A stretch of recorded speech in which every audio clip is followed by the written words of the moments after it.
Léonard de Vinci a complètement révolutionné son temps. Et pas que, il a révolutionné notre ère, l'ère d'aujourd'hui. Sans Léonard de Vinci, beaucoup de choses qu'on utilise aujourd'hui, beaucoup de choses qu'on a compris aujourd'hui, n'auraient pas été possibles. C'est pourquoi, face à toutes ces inventions, face à tout ce que nous a légué Léonard de Vinci, on peut se poser une question. Quel était son secret? Comment il a fait pour devenir le génie qu'il était? Et surtout, comment il a fait pour révolutionner autant de domaines?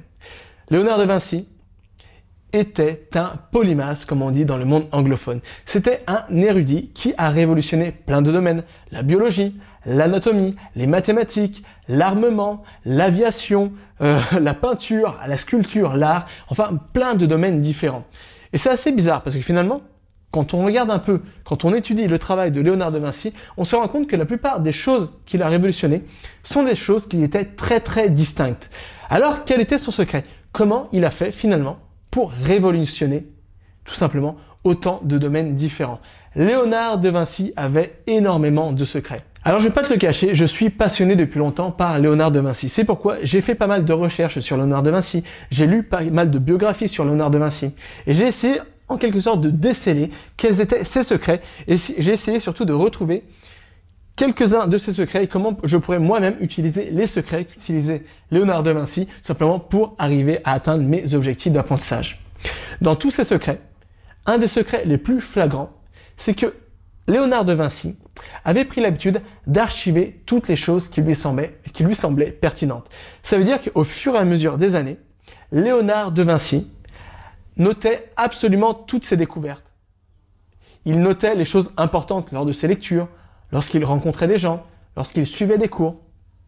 Il faisait des croquis, il notait ses idées, il créait des schémas. Léonard de Vinci avait compris quelque chose de super important.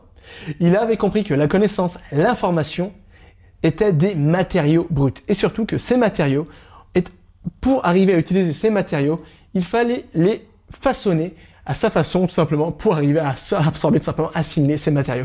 Et une des meilleures manières de faire ça, c'est tout simplement de prendre note d'absolument tout ce qui nous semble important. C'est pourquoi, au fur et à mesure des années, Léonard de Vinci archivait toutes ses connaissances dans ce qu'on appelle aujourd'hui ses codex, c'est-à-dire un amas d'informations, de schémas, de croquis, de dessins, de recherches, de citations, de formules mathématiques, etc., qui récapitulent toutes les connaissances de Léonard de Vinci. Ça lui permettait plusieurs choses. Ça lui permettait de ne pas avoir à relire sans cesse les mêmes livres, ne pas avoir à repenser à poser les mêmes questions, parce que tout était archivé dans ses codex.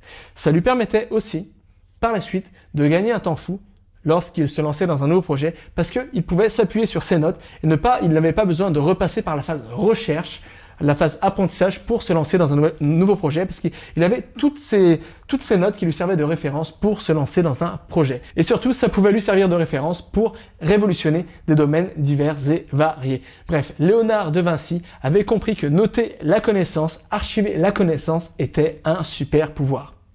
C'était vrai à l'époque de Léonard de Vinci, mais c'est encore plus vrai aujourd'hui. Aujourd'hui, il y a une illusion. On a l'illusion que finalement, comme toutes les connaissances sont sur Internet, on n'a pas vraiment forcément besoin d'archiver, noter, prendre note de connaissances parce que tout est disponible sur Internet. Si on veut avoir accès à une connaissance, une formule mathématique, il suffit de la noter sur Google. Le problème, c'est que Internet n'est pas forcément gratuit. Et ça, j'en ai parlé toute la semaine, c'est vraiment quelque chose qui est important à comprendre. Tu le sais certainement. Internet n'est pas gratuit, il fonctionne simplement sur le phénomène de l'économie de l'attention. Plus on reste longtemps sur un site Internet, plus on consomme de publicité, donc plus on génère de revenus. C'est pourquoi, finalement, s'appuyer tout le temps sur Internet pour aller chercher l'information, c'est risqué de se faire distraire et surtout c'est risqué de se faire happer son attention. C'est pourquoi, même si aujourd'hui toute l'information est disponible sur Internet, il est très important d'économiser son temps et surtout de préserver son niveau d'attention en archivant les connaissances qui sont nécessaires aujourd'hui. En archivant tous les jours des connaissances qui te semblent nécessaires pour tes projets actuels ou des projets futurs, ça veut dire qu'au fur et à mesure des jours, des semaines, des mois, des années, tu vas te construire une véritable bibliothèque d'informations, de connaissances. Et ça veut dire que par la suite, un peu comme l'a fait Léonard de Vinci, quand tu vas te lancer dans un projet X, dans un projet Y, dans un projet Z, toutes ces connaissances seront à portée de doigt. Tu auras déjà fait le travail au préalable de recherche, d'apprentissage et tu pourras te servir de ta base de données comme en quelque sorte d'une référence, d'un point de référence, et ça va te permettre de t'appuyer là-dessus et de gagner un temps fou pour te lancer dans d'autres projets et tout simplement pour révolutionner ou pour tout simplement atteindre tes objectifs d'apprentissage. Donc voilà, une toute petite vidéo pour vraiment te parler finalement qu'aujourd'hui il y a une illusion, c'est l'illusion que comme le savoir est absolument disponible de partout sur Internet, c'est pas forcément utile de l'archiver. Alors bien sûr, ça ne sert à rien, comme je l'ai dit dans une autre vidéo cette semaine, ça ne sert absolument à rien de vouloir mémoriser ou de vouloir archiver toutes les connaissances disponibles sur Internet.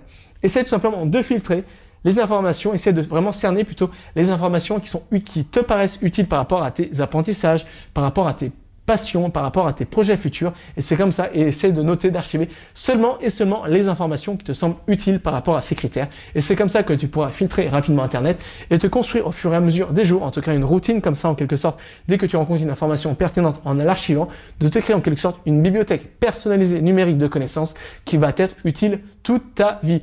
Donc voilà. N'hésite pas aujourd'hui, si tu as plein de projets et si tu as l'impression de perdre plus ton temps dans des recherches, à faire constamment des recherches sur Internet plutôt qu'à créer de nouvelles choses, n'hésite pas à te créer ta propre bibliothèque numérique.